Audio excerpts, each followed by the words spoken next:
जी अस्सलाम वालेकुम। Class pre 9। आज हमारा बेटा फ़िज़िक्स का फ़र्स्ट लेक्चर है। आज हम चैप्टर 3 स्टार्ट कर रहे हैं। चैप्टर 3 का जो नेम है वो डायनामिक्स है। बेटा सेकंड चैप्टर के हमारे कुछ न्यूमेरिकल्स रहते थे, वो इंशाल्लाह हम जब फ़िज़िकल क्लासेस स्टार्ट होंगे उनमें हम वो करेंगे। आज इसीलिए मैं चैप्टर 3 स्टार्ट कर रहा हूँ ताकि आप लोगों को यहाँ पे अच्छे तरीके से समझ आ सके, क्योंकि न्यूमेरिकल्स समझने के लिए आपको जितनी फ़िज़िकली समझ आएगी इतने ऑनलाइन वीडियोस में समझ नहीं आ सकती। इस वजह से मैंने चैप्टर 3 स्टार्ट किया है। सबसे पहले हम डेफिनेशन देखेंगे डायनामिक्स से पहले इससे पहले हमने काइनेमेटिक्स को पढ़ा था। हमारा सेकंड चैप्टर काइनेमेटिक्स था, थर्ड चैप्टर डायनामिक्स है। तो जब मैं आप लोगों को काइनेमेटिक्स पढ़ा रहा था उस टाइम भी मैंने आप लोगों को डायनामिक्स के मुतल्लिक बताया था। बेटा हमारे पास जो काइनेमेटिक्स है वो भी क्या थी?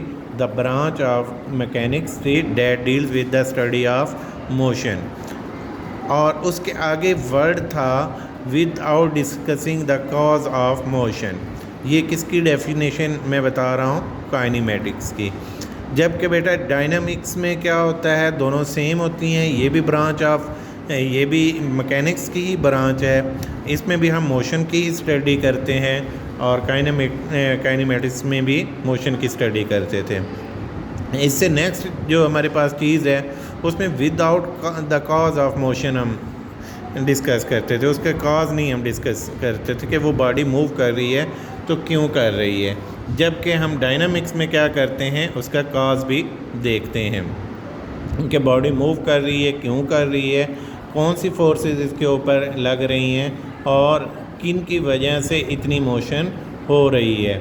और ये सारी चीज़ें हम किस में डिस्कस करते हैं? डायनामिक्स में। जबकि काइनेमेटिक्स में हम कॉज नहीं देखते थे, बस ये देखते थे बॉडी हमारी मूव कर रही है। ये बेटा था हमारा डायनामिक्स। इसको आपने अच्छे तरीके से याद भी करना है और राइट भी करना है। उसके बाद बेटा आ जाता है फोर्स। नेक्स्ट हमारे टॉपिक है फोर्स। बेटा फोर्स क्या होती है? फोर्स जब हम वर्ड फोर्स बोलते हैं तो आपके माइंड में सबसे पहले ये चीज़ आती है कि ये है क्या चीज़? ये बेटा वो चीज़ है जिससे हम बॉडी को या तो स्टॉप करते हैं या क्या कर रहे होते हैं, बॉडी को मूव करवाते हैं। अब फोर्स लगाने के लिए हम जब फोर्स अप्लाई करते हैं तो वो डिपेंड करता है हमारे पास बॉडी किस किस्म की है। अगर वो बेटा बॉडी स्टॉप है, रुकी हुई है, रेस्ट की पोजीशन पे है, तो वो क्या करेगी? अगर तो वो स्मॉल बॉडी है, फोर्स लगाने से वो क्या करेगी? मूव करेगी। अगर बॉडी का मास ज़्यादा है तो वो मूव तो नहीं कर सकता। फ़र्ज़ क्या कि मैं फ़ोर्स लगा रहा हूँ दीवार पे। अब फोर्स तो अप्लाई हो रही है लेकिन बॉडी ना तो वो अपनी स्टेट चेंज कर रही है, मतलब कि वो मूव भी नहीं कर रही, वो अपनी ही जगह पे खड़ी भी है, फोर्स भी लग रही है। बेटा ये क्या है? हमारी वो अमाउंट ऑफ जो फोर्स है वो क्या होती है? थोड़ी होती है। इस वजह से बॉडी क्या करती है? मूव नहीं करती है। एक काम तो ये होता है वो फोर्स बॉडी को मूव करवाने के लिए यूज़ होती है। दूसरा उसका पर्पज़ होता है या तो बॉडी कोई मूव कर रही होती है तो उसको स्टॉप करने के लिए भी हम क्या करते हैं? फोर्स लगाते हैं। अब कोई चीज़ आ रही है, फ़र्ज़ क्या, साइकिल आ रहा है, बाइक आ रही है, उसके आगे हम सामने खड़े हो जाते हैं, अपने हाथों से उसे रोकने की कोशिश करते हैं, तो बेटा ये क्या है? स्टॉप कर रहे हैं। किसकी मदद से? फोर्स की मदद से। इसी तरह हमारे पास नेक्स्ट आ जाता है फुटबॉल वगैरह है, क्रिकेट बॉल है, उसे हम कैच करते हैं, उसे रोकने की कोशिश करते हैं, तो उसके लिए भी हमें क्या करना पड़ता है? फोर्स ही लगाना पड़ती है। ये बेटा इसकी कुछ एग्जांपल्स थी जो मैं फोर्स के मुतालिक आप लोगों को समझाने के लिए बता रहा था। इसके साथ अगर इसकी प्रॉपर डेफिनेशन देखें तो वो क्या है? अ फोर्स मूव्स और टेंड्स टू मूव। एक फोर्स क्या करती है? वो मूव करती है या मूव करने की कोशिश करती है। स्टॉप और टेंड्स टू स्टॉप, या वो रोकती है। हो सकता है बड़ी गाड़ी हो, उसको हम हाथों से रोकने की कोशिश करें तो हो सकता है वो ना रुके, लेकिन वो कोशिश अपनी तरफ से कर रही है फोर्स कि बॉडी क्या करे, स्टॉप हो जाए, लेकिन स्टॉप नहीं होती। ये टेंड्स टू स्टॉप यानी कि उसे रोकने की कोशिश कर रही होती है। The motion of a body, the force can also change the direction of motion of a body. बेटा ज़ाहिर बात है वो क्या करती है, डायरेक्शन भी चेंज कर देती है। डायरेक्शन कैसे चेंज करती है, अगर इसकी एग्जांपल देखें, क्रिकेट बॉल आ रही है, उसे बैट से हम हिट करते हैं। अब बॉल की जो डायरेक्शन होती है हिट करने से क्या हो जाती है, चेंज हो जाती है।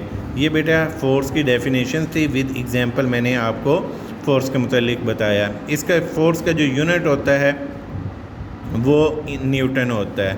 उसके बाद नेक्स्ट हमारा टॉपिक है, डेफिनेशन है इनर्शिया। बेटा इनर्शिया क्या है, कुछ बॉडीज़ हमने प्रीवियस फोर्स में भी देखा, कुछ बॉडीज़ इजीली मूव कर जाती हैं फोर्स लगाने से, और कुछ बॉडीज़ फोर्स लगाने से इजीली मूव नहीं करती हैं। और सेम इसी तरह कुछ बॉडीज़ फोर्स लगाने से इजीली स्टॉप कर जाती हैं और कुछ स्टॉप नहीं करती हैं। इनकी ये जो प्रॉपर्टी है जो बॉडी को चेंज करने से रोक रही है, इसे क्या बोलते हैं, इनर्शिया। ये बॉडी, किसी भी बॉडी की प्रॉपर्टी होती है जो क्या करती है, बॉडी को अपनी पोजीशन चेंज करने से रोकती है, मुज़ाहमत करती है। Inertia of a body is its property due to which, ये उसकी खूबी है, ड्यू टू विच जिसकी वजह से इट रेजिस्ट, जो मुज़ाहमत करती है, एनी चेंज, कि वो अपनी पोजीशन चेंज नहीं करती, in its state of rest और मोशन। वो किसी भी रेस्ट में है तो वो मूव नहीं करेगी, नहीं कर रही होती, और अगर मोशन में है तो वो स्टॉप नहीं कर रही होती है। ये बेटा आज का हमारा टॉपिक था, आज का लेक्चर था, जिसमें हमने डायनामिक्स को पढ़ा, फोर्स को पढ़ा, इनर्शिया को, फोर्स और इनर्शिया को विद एग्जांपल्स हमने डिस्कस किया। ये बेटा आज का टॉपिक था, इसे आपने लर्न भी करना है और राइट भी करना है।